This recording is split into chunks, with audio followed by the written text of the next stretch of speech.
Bonjour, bienvenue dans La Farandole, le podcast qui vous présente les acteurs du quartier. Je suis Anaïs. Je suis Fabiola. Je suis Agnès. Je suis Luna. Je suis Christopher. Aujourd'hui, dans ce nouvel épisode, nous vous proposons d'aller à la rencontre de Gabrielle. Elle travaille au CEDAS et s'occupe des dossiers de demande de RSA.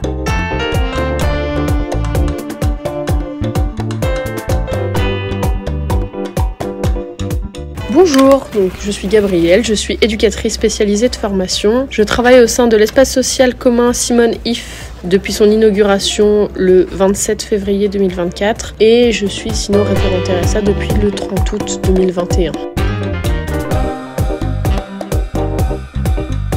Nous aimerions savoir votre parcours professionnel, vos expériences, tout ce qui a pu contribuer au fait que vous soyez référente RSA au sein du quartier Maurepas, Gailleul, Gast, à Simone If. Au départ, je voulais travailler plutôt dans la communication et dans l'événementiel, mais je faisais quand même à ce moment-là du babysitting et de l'animation périscolaire. Entre-temps, il y a le film Police de Maïwenn qui est sorti, qui m'avait donné envie de travailler dans la brigade des mineurs. Donc mon projet d'événementiel a été un peu revu dans une idée d'un parcours personnel de faire de l'événementiel. En professionnel, je me suis demandé est-ce que je faisais brigade des mineurs, mais à tout juste 18 ans, on m'avait dit que ça pouvait être un petit peu compliqué. Donc je me suis posé la question si je voulais sinon pas être juge pour enfants. Mais les études me paraissaient un peu longues et un peu ambitieuses. On m'a alors parlé du parcours, donc soit éducatrice spécialisée, soit éducatrice de jeunes enfants. Sauf qu'éducatrice jeunes enfants, les stages étant que avec des enfants entre 0 et 6 ans, ça me semblait un petit peu trop ciblé. Et donc j'ai préféré tester éducatrice spécialisée, quitte à me rediriger par la suite, ce que je n'ai pas fait du coup. J'ai fait des stages en tant qu'éducatrice spécialisée avec des adolescents entre 14 et 21 ans qui étaient placés par l'aide sociale à l'enfance. Et après, j'ai découvert le public adulte dans le cadre du handicap et ça a été du coup une révélation pour le public handicapé et adulte. D'où mon choix de se diriger vers le public adulte. En sortie de formation, du coup, en étant diplômée depuis 2017, j'ai travaillé en équipe mobile psychiatrie précarité, donc auprès d'un public en souffrance psychologique et psychiatrique mais pas reconnu, et parce que l'objectif était de les accompagner vers le soin. Donc la précarité, la psychiatrie, les addictions étaient un public qui m'intéressait énormément. Avec le Covid, ça a été un petit peu aussi compliqué, ça a été autant riche que compliqué. Et donc j'ai souhaité voir comment je pouvais continuer à accompagner ce public-là, mais peut-être dans un autre aspect. Je m'étais dit pourquoi pas travailler sur leur insertion sociale et professionnelle pour continuer, vu qu'on avait déjà fait l'insertion dans la santé, faire l'insertion sociale et professionnelle. D'où le fait de pourquoi je suis arrivée en tant que référente RSA depuis maintenant un peu plus de 3 ans et demi.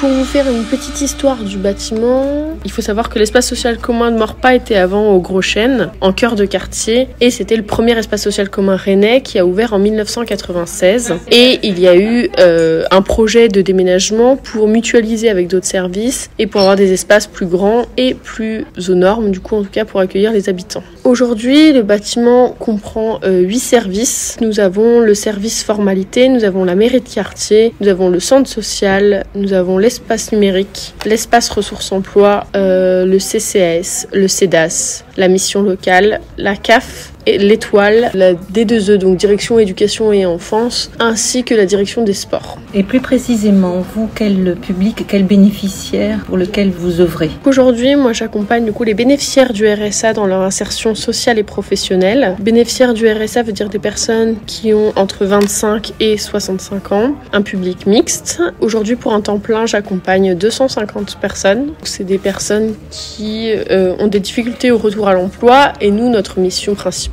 est de lever ces freins qui peuvent être divers et variés, que ce soit la barrière de la langue, les problèmes de mobilité, les problèmes de formation, de langue française, de mode de garde, de problèmes de santé, ça peut toucher sur plein de domaines. Et vous pouvez nous en dire un peu plus sur l'environnement, les habitants, par rapport à la fréquentation, si vous avez plus des gens du quartier ou moins, et aussi ce que ça peut vous apporter en termes d'échange, justement, l'environnement ici, au sein de ce quartier? Alors, il faut savoir on a sensiblement le même public que celui qu'on avait déjà au préalable au Gros Chêne. Le public nous a majoritairement suivis, même si certains ont eu du mal à venir au départ et ont pu nous faire remonter que c'était compliqué le changement de quartier, parce que symboliquement de passer l'avenue de Rochester, du coup qui sépare le quartier du Gros Chêne et le quartier du Gast, était quelque chose de compliqué pour les habitants. Mais c'est un public qui quand même a une barrière de la langue assez importante. Il faut savoir que sur le quartier de Maurepas, souvent quand les personnes font une demande de logement, leur première proposition est sur le quartier de Maurepas, parce qu'avant c'était un quartier où les gens partaient souvent après. Or, au vu de l'offre tendue de logement, aujourd'hui on se retrouve avec des gens qui ne repartent plus. Avant on avait un taux de rotation qui pouvait être à 1 an et demi, là les gens restent en moyenne 3-4 ans sur le quartier avant d'avoir une nouvelle proposition de logement. Donc on est sur un public précaire qui s'installe. On est aussi donc le quartier le plus pauvre de Bretagne, Maurepas, il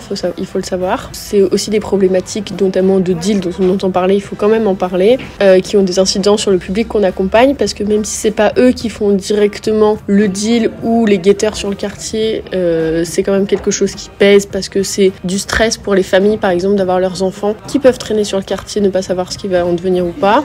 Et pour les adultes isolés, c'est compliqué parce que c'est une source d'argent qui peut apparaître facilement. On a quand même aussi un public qui a pas mal de problématiques de justice, notamment dans ces questions-là. Donc c'est des soucis qui sont présents sur le quartier, et on a un public qui est à la fois très jeune parce qu'on a du coup 3 écoles maternelles et primaires, et un public aussi assez vieillissant. On peut le voir avec le centre social où il y a du coup la majorité des publics qui bénéficient de leur activité qui ont plus de 65 ans.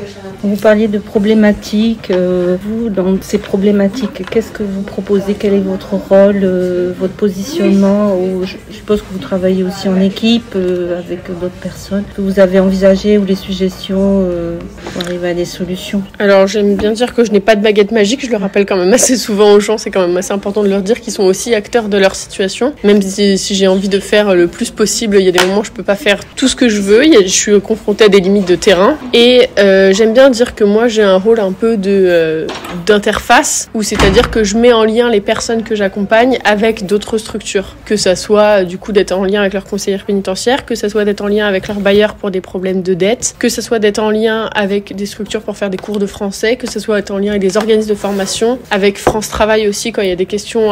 Ça me demande quand même une connaissance de tous les partenaires qui sont sur le quartier, d'avoir une curiosité et un intérêt important pour pouvoir les orienter au mieux, parce que c'est pas moi qui pourrais faire tout le travail, ça dépend d'eux et des moyens ailleurs. Est-ce que vous avez une anecdote ou une situation à nous raconter pour illustrer cette interview? J'en aurais plein. Si je devrais dire quelque chose qui m'est arrivé récemment, donc il y a un monsieur qui a fait beaucoup d'allers-retours avec la prison, par exemple. Et là, on avait été en lien à sa sortie, on avait fait lien avec son conseil pénitentiaire, on faisait des rendez-vous tous les 3, ça se passait bien, etc. On arrivait à travailler pas mal de choses, monsieur avait fini par retravailler, il avait travaillé 2 mois, ça se passait bien, on était sur une sortie plutôt positive, etc.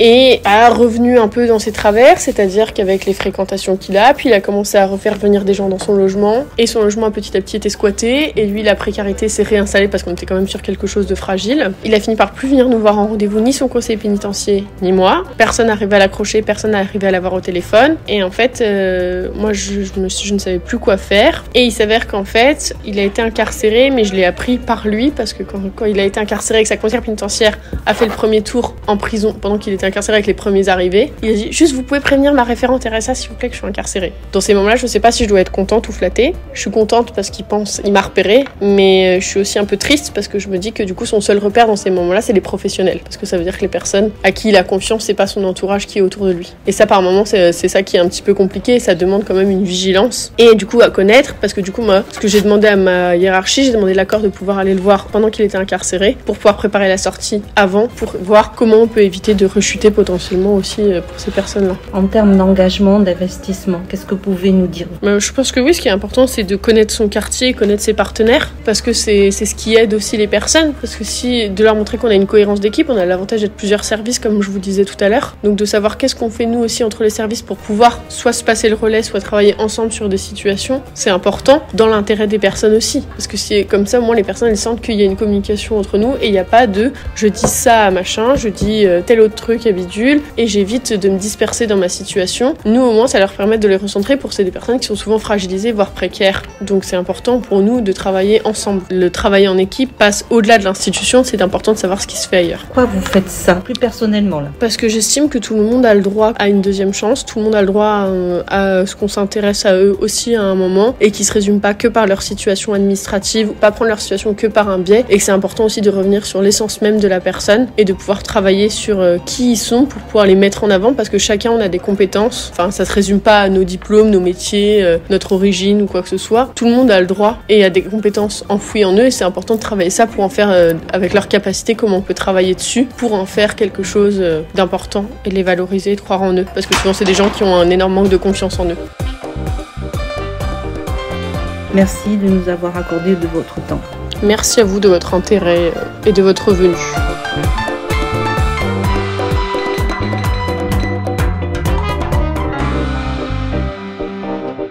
Merci pour votre écoute. À bientôt pour un nouvel épisode de La Farandole, Le podcast qui vous présente les acteurs du quartier.